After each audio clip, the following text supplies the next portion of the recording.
I don't want to kill, but I couldn't find any way to eat the girl's meat fresh, so I thought I have to kill. Cannibalism is considered one of the most atrocious crimes, along with serial murder. The act of eating another human being is seen as a violation of the most fundamental human rights and an assault on the dignity of the victim. It is seen as an extreme form of aggression and an act of ultimate disrespect.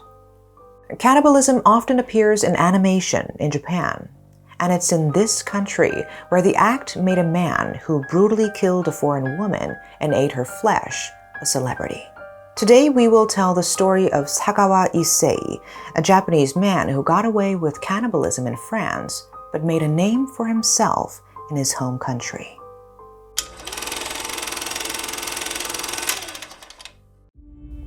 Today's story begins in the woodlands of Bologna, a large public park in the French capital of Paris, on June 13, 1981, when two locals who were jogging along a lake found two suitcases with a cut-up body of a woman inside them. After observing the woman's gruesome dismemberment, police quickly searched for a suspect. They received tip-offs regarding the suitcases from witnesses, one of which was decisive. A taxi driver said he had a small Asian man as a rider on June 13th, adding that he was surprised how heavy the suitcases were when he helped the man load them onto the trunk. The taxi driver said he had a strange feeling about the man and even joked and asked, "Are you going to the park to discard a body?" Based on the taxi driver's description of the man, as well as where he was picked up, police had a suspect, and on June 15th, they carried out a surprise raid on his house. They discovered a body part being cooked on a frying pan and the victim's ID card. The man was arrested on the spot. He had a peaceful expression on his face without a single indication of remorse. The victim was 25-year-old René Hartevelt, an international student from the Netherlands at Sorbonne University. Hartevelt was killed on June 11, 1981, when she visited the house of 32-year-old Sagawa, who was in the same doctoral program as she was. Sagawa had asked her a favor to help him interpret a German poem. Hartevelt is said to have been friendly with Sagawa when others tried to avoid him. She became friends with Sagawa after she sympathized with him for being a lonely foreigner. But Sagawa wanted to eat Hartevelt and prepared a knife, automatic cutter, and handgun. He invited her to his house and tried to fondle her breasts. She rejected him, and that prompted him to shoot her in the head and perform necrophilia on her. Sagawa then cut her up into pieces and took 30 pictures of them to document the process. He cut off parts of her body that he could eat, stored some in the refrigerator, and cooked other parts. After being arrested, Sagawa said in handcuffs, "I had a great desire to eat her. I thought that if I did, she would forever be a part of me." Sagawa is said to have suffered from sexual perversion disorders even before he carried out this crime. He is said to have started being interested in cannibalism when his uncle showed him a fairy tale book with a story of abducting children and cooking them in a pot for eating. He apparently was very interested in cannibalism in high school, and for that, he is said to have met with a psychiatrist. At that time, the psychiatrist deemed Sagawa's condition insignificant. Then, soon after in 1972, Sagawa trespassed into a middle-aged German woman's home when he was 22 when he was studying at Waku University with the purpose of eating her. Fortunately, she sensed his presence and woke up from her sleep. She was able to overpower the small Sagawa and got away. Everyone thought his objective was rape, but it was actually to cut off her buttocks, as he wrote in his autobiography in his later years. This case during his early years was taken care of through settlement money paid by his father Sagawa Akira, the president of Kurita Water Industries. Sagawa apparently had an inferiority complex because he was so small, Sagawa Issei was 151 centimeters tall and weighed only 48 kilograms, smaller than an average Japanese woman. And that is why he was attached to tall white women. This attachment wasn't a romantic feeling, but rather a horrendous feeling of wanting to cook and eat his ideal women. After Sagawa Issei's crime came to light, he made the strange remark that he was miserable and gained strength by eating tough Western women. But the fact that it involved a Japanese suspect and a Dutch victim in France made the case complicated. Sagawa said he committed the crime to eat human flesh, and this remark made him stay at a hospital for about 2 years for a psychiatric evaluation. Sagawa's father appointed a lawyer, and this lawyer took issue with the fact that his client was held 2 years while waiting for his trial. Eventually, in October 1982, the French court said Sagawa was untreatable because he wasn't of sound mind and was displaying symptoms of insanity.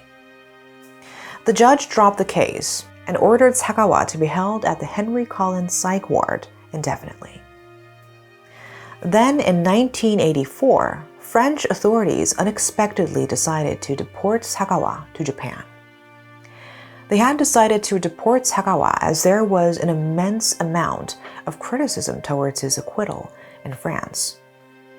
Locals were also cynical towards the fact that the victim wasn't of French origin.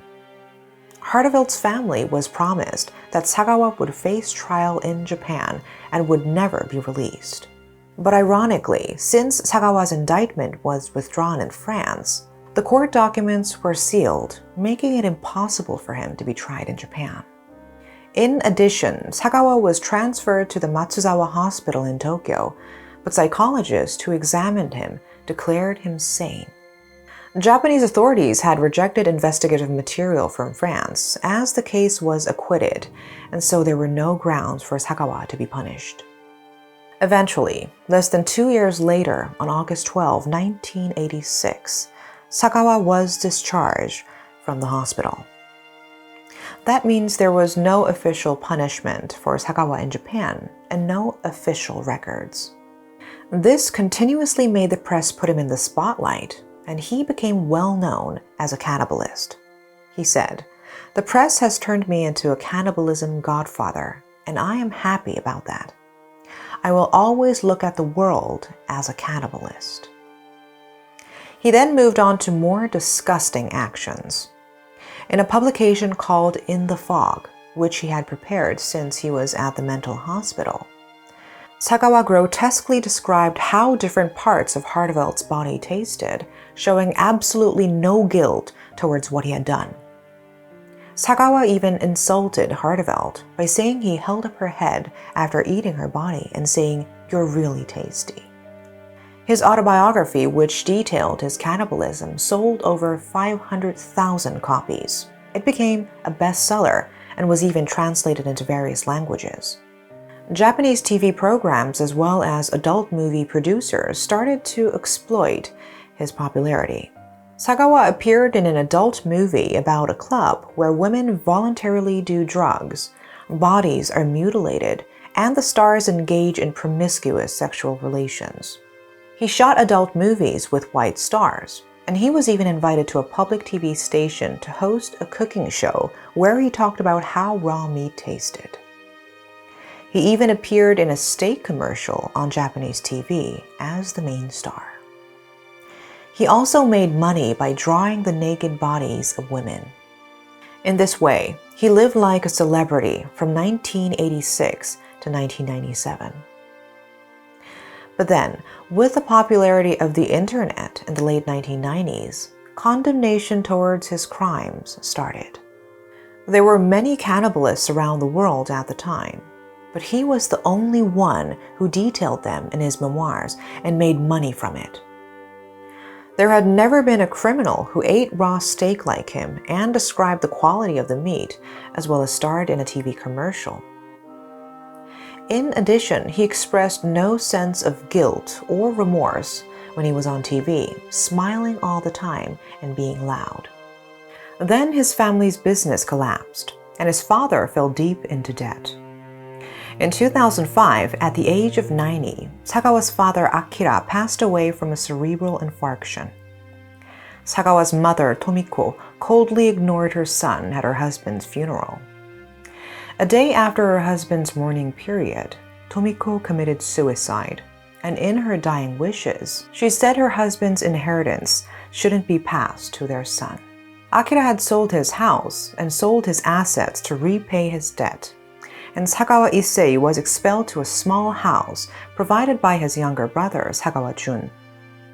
In 2013, at the age of 64, Sagawa even sold off a book that he wrote about eating Hartevelt called Sagawa's Manga. In the same year, just like his father, Sagawa fainted after a cerebral infarction. Permanent damage to his nervous system left him unable to move, and from then on, his condition continued to deteriorate. Then in 2017, Sagawa Issei, along with his brother Sagawa Jun, starred in the video documentary Kaniba, which was an entry to the Bucheon Film Festival in South Korea. In the video, Sagawa Issei talked about Sagawa's manga, a record of his bizarre murder and cannibalistic acts. Sagawa died of pneumonia on November 24, 2022, at the age of 73, and is said to have had a funeral with his family on December 2, 2022. But it is known that even after his death, the public remained unsympathetic. His legacy, however, continues to stir debate among many people, as the man who chose to make his horrendous acts public remains a dark figure of modern history. That's all for today. Thanks for watching.